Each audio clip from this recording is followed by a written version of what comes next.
আসসালামু আলাইকুম ওয়া রাহমাতুল্লাহ। প্রিয় বন্ধুরা, আশা করছি আপনারা সকলেই ভালো আছেন।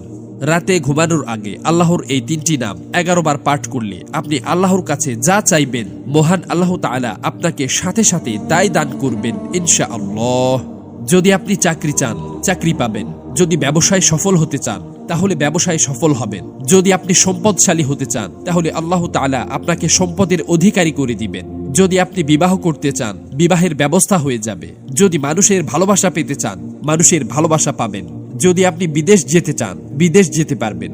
যদি ভালো রেজাল্ট করতে চান, ভালো রেজাল্ট করতে পারবেন। যদি আপনি সুস্থতা চান, তবে মহান আল্লাহর অশেষ কুদরতে আপনি সুস্থতা অর্জন করতে পারবেন।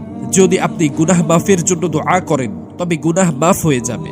আল্লাহর এই নামগুলো এতই ফজিলতপূর্ণ, এতই গুরুত্বপূর্ণ এবং এতই পাওয়ারফুল যে এই নামগুলো রাতে ঘুমানোর আগে 11 বার পাঠ করলে আপনার দুনিয়াতে চলতে ফিরতে, উঠতে বসতে যা যা দরকার, মহান আল্লাহ তাআলা আপনাকে তাই দান করবেন। আল্লাহ তাআলা আপনার দোয়া বিদ্যুৎ গতিতে কবুল করবেন। সুবহানাল্লাহ। এটি অত্যন্ত শক্তিশালী এবং পরীক্ষিত একটি ওয়াজিফা। প্রিয় দর্শক, এখন আমরা জানবো যে ওয়াজিফাটি কখন কিভাবে করতে হবে। ঘুমানোর আগে ওয়াজিফাটি করার জন্য প্রথমত 3 বার দরুদে ইব্রাহিম পড়বেন, যেই দরুদটা আমরা নামাজের মধ্যে পড়ে থাকি। এরপর 3 বার সূরা ইখলাস পড়বেন। এই সূরা ইখলাসে আল্লাহর 2টি নাম আছে, তা হলো আল্লাহুস সামাদ। এরপর আল্লাহর এই 2টি নাম 11 বার পড়বেন। এরপর ইয়া হাইয়ু ইয়া কাইয়ুম 11 বার পড়বেন। এরপর ইয়া যাল জালালি ওয়াল ইকরাম 11 বার পড়বেন। এরপর সব শেষে 3 বার আবারও দরুদে ইব্রাহিম পাঠ করবেন।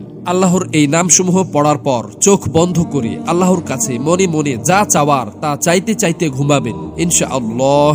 আল্লাহ তাআলা আপনার মনের সকল আশা আকাঙ্ক্ষা এবং চাওয়া পাওয়াগুলো পূরণ করে দিবেন। সুবহানাল্লাহ। মহান আল্লাহ তাআলা আমাদের সবাইকে যথাযথভাবে এই আমলটি করার তৌফিক দান করুন। আমিন।